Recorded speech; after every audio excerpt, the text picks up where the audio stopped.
Hello, please like and subscribe, comment below, tell me the comics you've been reading, the manga, anything fun, comics you've been drawing. We are at 14 subscribers. I told you we'd get there. Let's do 15. 15 subscribers. Let's go.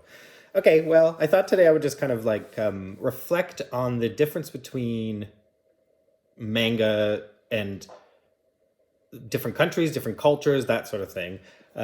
Specifically looking at comics and manga, Western comics, English speaking Western comics, some European comics, and then specifically Japanese manga, comics from Japan. So yeah, quick little thing.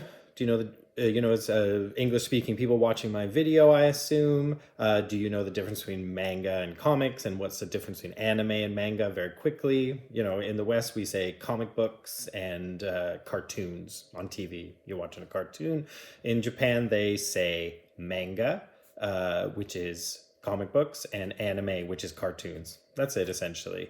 Although, it very clearly has its own unique style and flow to it. But at its core, manga is essentially, yeah, comics made in Japan.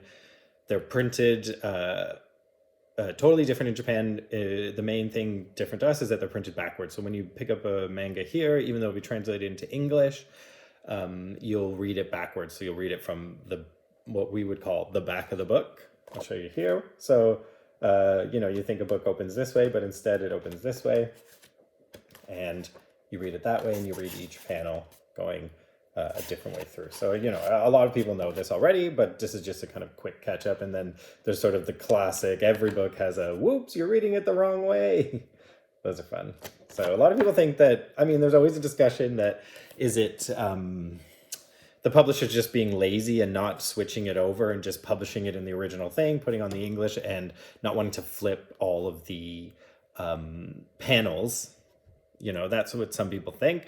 But I think the vast majority of other manga readers and comic readers realize that no, we want to read it in the flow and the way that the artist designed it, the page flow.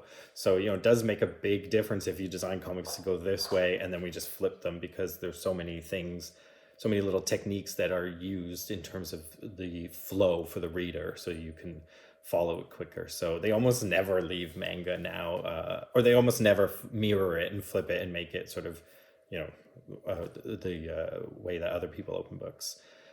So that's interesting. And then also the manga itself, the style of the art that they choose and the panels, the breakdown of the text and the flow is actually based on the fact that they read in Japanese, they read up and down. So where we would read left to right, horizontally, they're going this way vertically reading. That's just normal text, like for a book, for whatever, for just a text prose book. And so that does affect the flow of the manga style, and also the style of the text boxes. They're a lot longer because of the way the writing goes, where Western comics, the text boxes will go horizontally, because of the way we write. And that just kind of is a starting point for a lot of comic artists to just automatically make boxes that way, which is interesting. I find that interesting.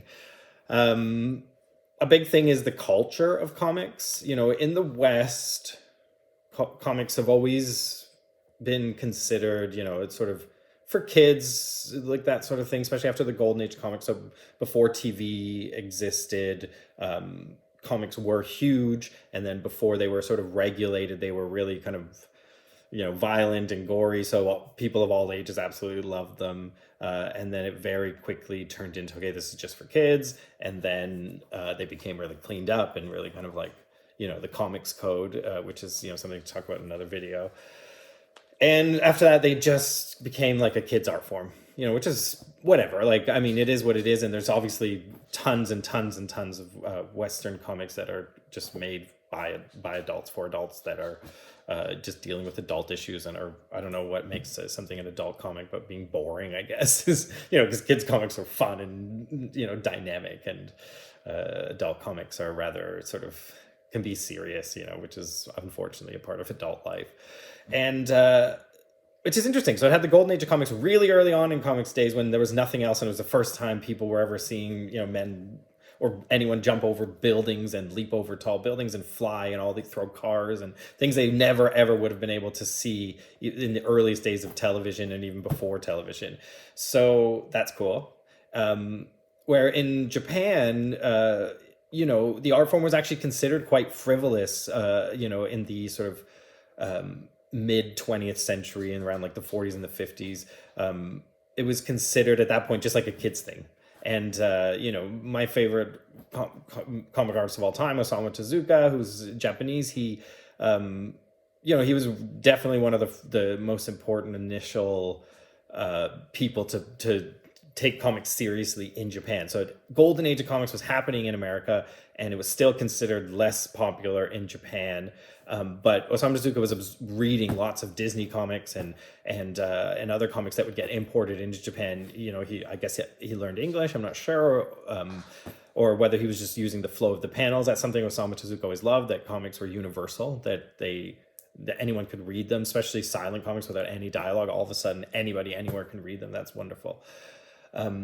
And so he helped to popularize it, make it huge, make it popular. His book sold 300,000 copies when they were just being self-published, these like practically by these tiny like numbers that were unheard of, and then the rest is history, as they say, because it just maintained its popularity, and the Japanese comic artists, manga artists, they would maintain their work flow, so they just were producing huge amounts of work to maintain and grow a bigger audience. Really fun. And that's turned into now the opposite. So now the golden age of comics in the West was ages ago, or like, especially in North America, was ages ago, and we've never seen the likes of it, where manga just keeps getting stronger, and now manga's even now surpassed the popularity of traditional Western superhero comics. Yeah, so that's really interesting. That's just a bit of a reflection. There's a lot more to talk about in terms of the comparing manga and Western comics. And as I said, European comics, which are obviously Western comics, are still kind of like, they're a middle ground, because in places like France, it's considered like the ninth art, which is like, all of these art forms, poetry, dance, music, all of these things that are taken seriously. Comics is just one of those art forms. So there's no question there about whether it's an art form or not. It was, and that's really cool. So they produce a lot of really cool work, and other artists from all over Europe will produce work, like say an Italian comic artist will produce work first for France, to be published in French, because the market is so much bigger. And if you go there, the comic book shops, the bande dessinée, which is like BD, which they call like is what they call French comics. Those shops are like record shops, where they just have these beautiful graphic albums, and you go through and you just wish, like, I wish as a Canadian that I paid attention more in French class to remember how to read French better. And it's beautiful. So and there you can make more of a career for yourself, but it's but by no means is it compared to Japan, even in France and in Europe, because in Japan the manga artists are famous, like film celebrities and filmmakers, and are as rich as they are. They make just as much money, and then because often their manga gets turned into anime, so into these like successful anime series, which is obviously another bucket load of money.